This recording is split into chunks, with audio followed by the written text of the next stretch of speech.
Now, back in June 2024, young Kenyans, the Gen Zs, went out to the streets demanding to be heard by the President William Samoei Ruto. The youth were calling for the president not to pass a bill that would make life even harder for many Kenyans.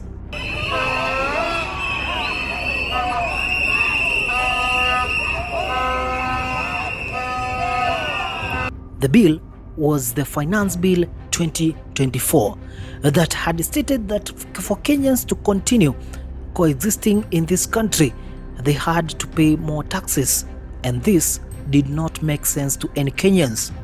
So in their retaliation to this, or in their response to this, the Kenyans took to the streets to carry out peaceful demonstrations. But however, they were to be met by force from the police, and now it has been identified even from the Kenya Defense Forces. Linafuata sasa onyesho ya baadhi ya zana za kivita ambazo tunazitumia katika ulinzi wa taifa.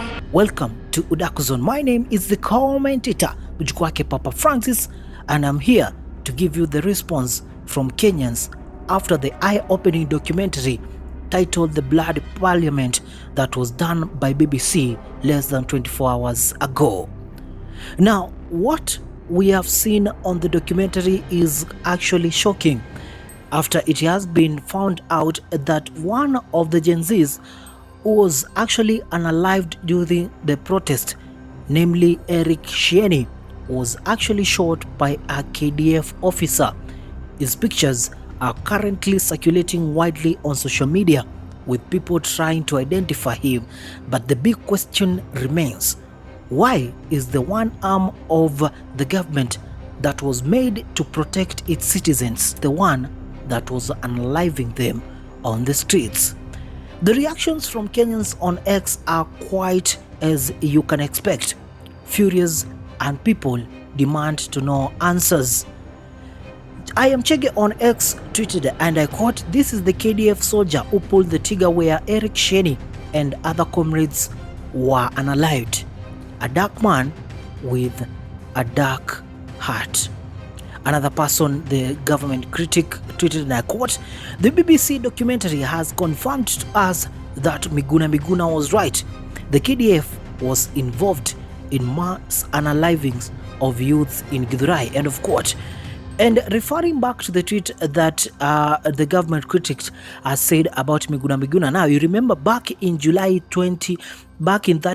2024, Miguna had tweeted, and I quote, "Breaking, I have received credible reports that William Ruto unalived about 400 people in Githurai, and then they were cremated inside Kahawa Barracks. That was on June 25th night after Ruto shut the internet. I challenge the DCI and the National Police Service Kenya, Haki NK, NSHR and Law Society of Kenya to check the OB numbers of all missing persons, establish and publish the whereabouts of all the missing persons. No retreat, no surrender, Ruto must go," end of quote. That tweet by Miguna is now becoming quite famous on social media, as people are using it to say that back then he might have been right. Engineer Nyasikera on X wrote, and I quote, "A good number of Gen Zs were under the age of 10 when KDF went to rescue cash, phones and Swiss watches from Al-Shabaab at the Westgate Mall, which was under attack." Blood Parliament BBC documentary is another feather on cap for the exemplary bloody death service by the indisciplined forces. End of tweet.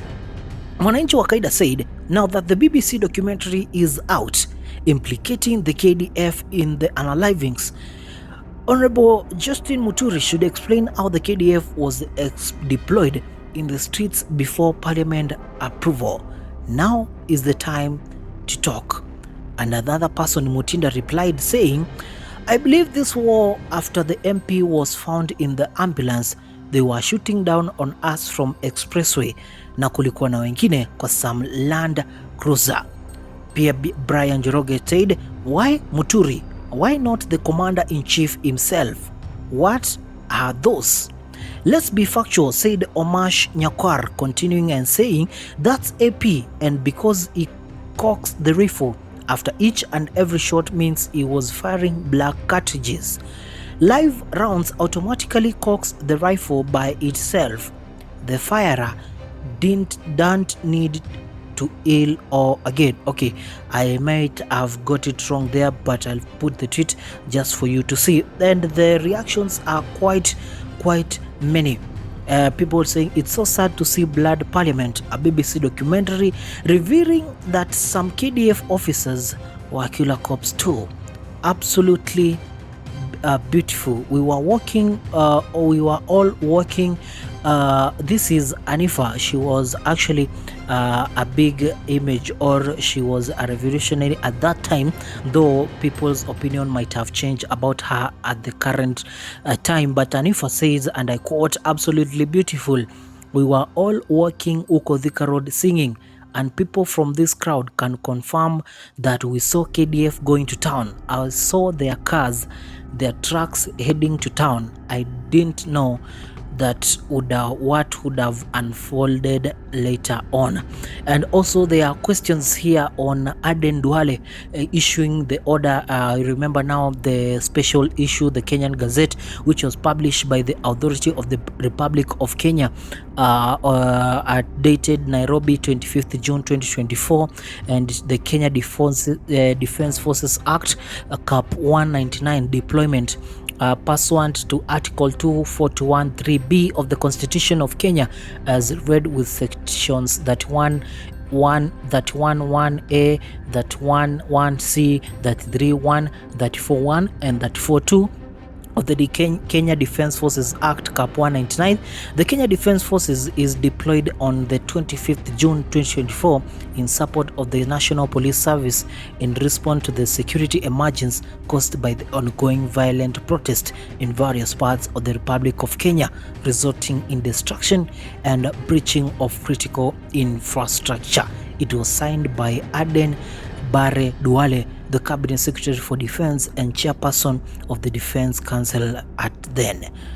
That was the issuance of the Kenyan Gazette to allow the KDF to just go into the streets even without the approval of the Kenyan Parliament.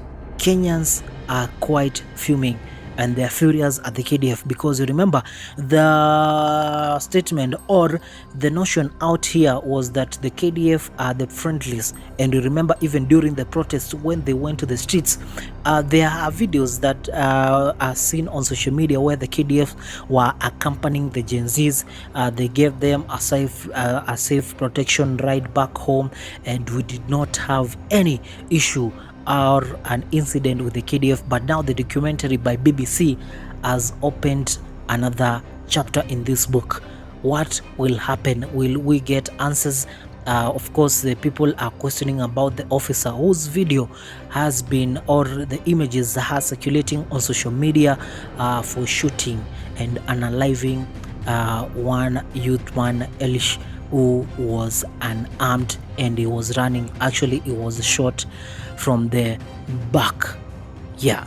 And people are still saying that since it has emerged that a KDF officer killed a protester, then that explains the utterances of some of them and their engagement in political rhetoric.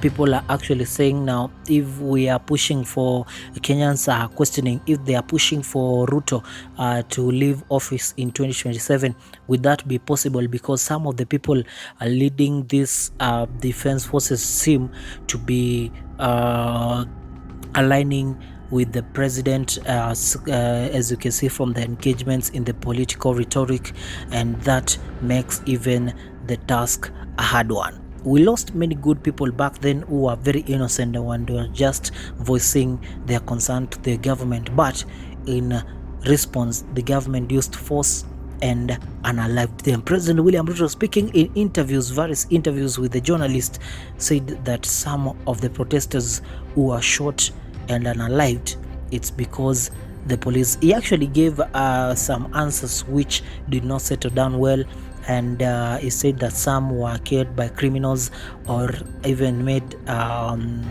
I take that some of those unalived were criminals and the police were defending themselves. So yeah, that is the developing story, and if you go on X you can actually read more reaction for yourselves, but the situation is not looking quite good for the Kenya Defense Forces, who call themselves a premier, credible and mission capable force deeply rooted in professionalism.